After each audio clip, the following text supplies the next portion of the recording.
આમાં ઠાઠડી નીકળવાની. કારણ કે હું એટલો આગળ આવી ગયો છું. આજે જો મારી મગફળીનો તોલ ન થયો હોત અને જો આજે તમે લોકો ન આવ્યા હોત તો આજે મારી આ જગ્યા ઉપરથી ઠાઠડી નીકળવાની છે. આવું એક ખેડૂતે કેમ કહ્યું? જગતાત આજે કેમ નિસહાય છે? જસદણના એ ટેકાના ભાવે મગફળી ખરીદ કેન્દ્ર ઉપર આ ખેડૂતની વેદના શા માટે આવી છે? આવો જોઈએ આ અહેવાલમાં.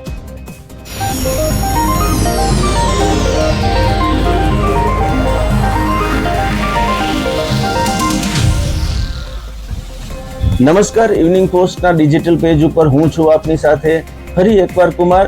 મિત્રો, જસદણના ટેકાના ભાવે મગફળી ખરીદતા કેન્દ્ર ઉપર ચોંકાવનારી બાબત સામે આવી છે. ખેડૂત આજે કેમ નિસહાય છે, કેમ આવી વેદના વ્યક્ત કરે છે? રાજુ કરપડા સહિતની ટીમ જ્યારે સ્થળ ઉપર પહોંચી છે ત્યારે ખેડૂતોએ જે વેદના વ્યક્ત કરી છે કે જો આજે તમે લોકો ન આવ્યા હોત તો આજે આ જગ્યા ઉપરથી મારી ઠાઠડી નીકળવાની હતી. કેમ આવું ખેડૂતો કહ્યું? મજૂરો એક્સ્ટ્રા પૈસા માંગે છે. ગ્રાઇન્ડના મગફળી તમારી સારી છે નથી થતી એના કહેવાના 2-5 હજાર રૂપિયા ખેડૂત પાસે ખંખેરી લેવામાં આવે છે અને બારદાનના 1 કિલોનો વજન ગણવામાં આવે છે અને આમાં પણ મોટી છેતરપિંડી કરવામાં આવી છે. શું કહે છે પેલા તો રાજુ કરપડા આ મામલે એ સાંભળો. ગ્રેડર થી લઈ અને સિલાઈ થાય ત્યાં સુધી ખેડૂતો પાસેથી દરેક જગ્યાએ પૈસા વસૂલવામાં આવે છે. કાં તો મગફળી રિજેક્ટ કરી અને ખેડૂતો પાસેથી 2,000-5,000 રૂપિયા લેવામાં આવે છે. આવી ફરિયાદો અમને મળી છે.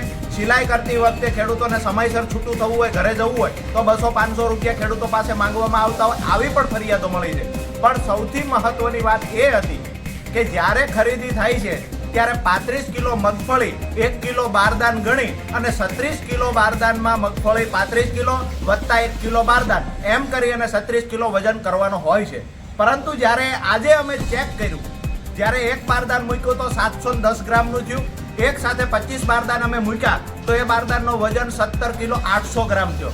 સમથિંગ અમે 18 કિલો ગણ્યું કે ભાઈ 18 કિલો ગણીએ છીએ 100-200 ગ્રામ આગળ પાછળ. પણ જ્યારે અમે મોટા ભાગના બારદાનના વિટોળા ચેક કર્યા તો અમને ખબર પડી કે 100 કિલોએ 100 બારદાને 28 કિલો વજન ઘટે છે. 100 બારદાન મૂકવા જોઈએ, 100 કિલો વજન થવો જોઈએ. તો જ્યારે 100 બારદાન મૂકીએ છીએ માત્ર વજન 72 કિલો થાય છે, એટલે કે 28 કિલો વજન ઘટે છે. અમે આખો હિસાબ કર્યો તો અમે આશ્ચર્યચકિત થઈ ગયા કે 1,60,000 બોરી આ શિવમ સેન્ટરમાં ખરીદી થઈ અને ઉપર મોકલી દેવામાં આવી છે. જ્યારે 100 બોરીએ 28 કિલો વજન બારોબાર ગફલા થતા હોય તો 1,60,000 બોરીએ 2240 મણ એટલે કે 2,240 મણ મગફળીના ગફલા માત્ર આ એક સેન્ટરમાં થયા છે. તો આવા તો કેટલા બધા સેન્ટરોમાં ખરીદી થાય છે. લાખો મણ ખેડૂતોની મગફળી વધારાની લઈ જતા હોય આવી અમને શંકા છે. આજે અમે જ્યાં ખરીદી બંધ કરાવી છે અને આવનાર સમયમાં દરેક માર્કેટિંગ યાર્ડમાં અથવા તો જે જગ્યાએ સેન્ટર ફાળવવામાં આવ્યા છે ત્યાં ખરેખર જે બારદાનનું વજન 700 ગ્રામ હોય તો મગફળીની અંદર માત્ર એ બારદાનનું 700 ગ્રામ વજન ગણવામાં આવે, નહીં કે કિલો વજન ગણી અને વધારાની 300 ગ્રામ મગફળી પડાવી લેવામાં આવે. આભાર. મિત્રો જુઓ, રાજુ કરપડા સ્પષ્ટ કહે છે કે એક બારદાનની તોલાઈમાં 1 કિલો વજન ગણવામાં આવે છે, જ્યારે એમણે 100 બારદાન જે છે એનો તોલ કર્યો તો ફક્ત 72 કિલો થયા હતા. હવે તમે સમજો કે 28 કિલોનો જે આ ડિફરન્સ આવે છે 100 બારદાને, ત્યારે આવા કેટલા મોટા કૌભાંડ ચાલતા હશે. એનું કહેવું છે કે 1,60,000 મણ અહીંથી જે છે મગફળી ટેકાના ભાવે ખરીદવામાં આવી છે.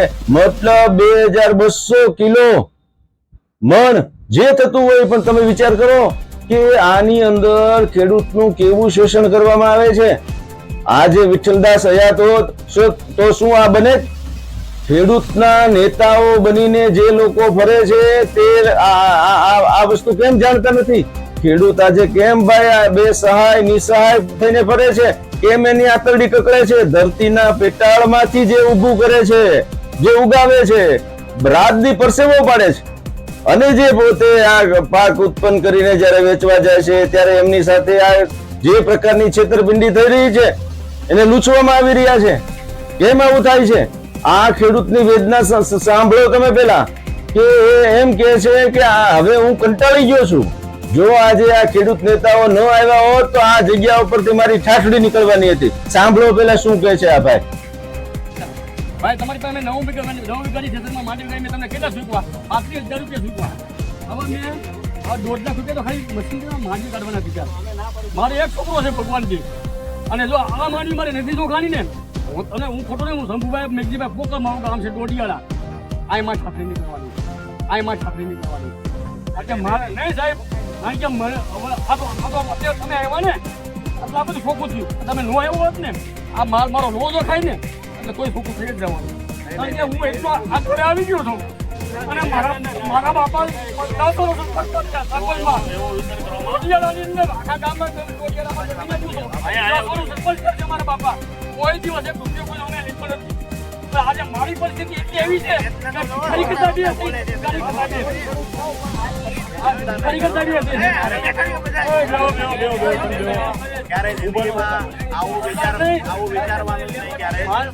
ખેડૂતની આવી કકળતી આંતરડીનું પરિણામ અગાઉ પણ ખરાબ આવ્યું છે.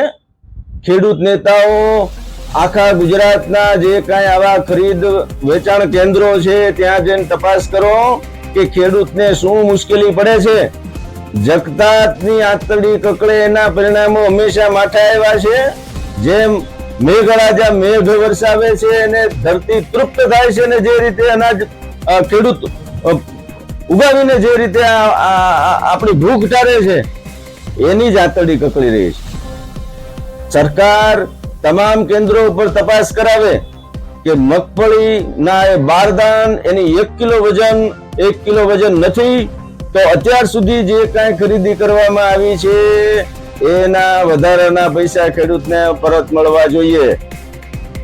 જે કાંઈ કેન્દ્રો ઉપર મજૂરો દ્વારા કે મગફળીની ગુણવત્તા બાબતે જે કાંઈ ટકાવારી માંગીને ખેલ પાડવામાં આવે છે, આવી ફરિયાદ જ્યાં ઉઠી હોય ત્યાં સખ્ત પગલાં ભરવા જોઈએ. જગતાતની આંતરડી ઠરે એવું કંઈક કરો અને જનતાના જે કાંઈ આ ભૂખ સંતોષે છે એ ખેડૂતને પોતાનો બનાવેલો પાક વેચવા માટે જાય ત્યારે પણ જો આવું શોષણ થતું હોય તો એ ખરેખર ખતરાની ઘંટી છે. ઇવનિંગ પોસ્ટ ચેનલને આજે જ લાઈક કરો, શેર કરો, સબસ્ક્રાઇબ કરો. આભાર.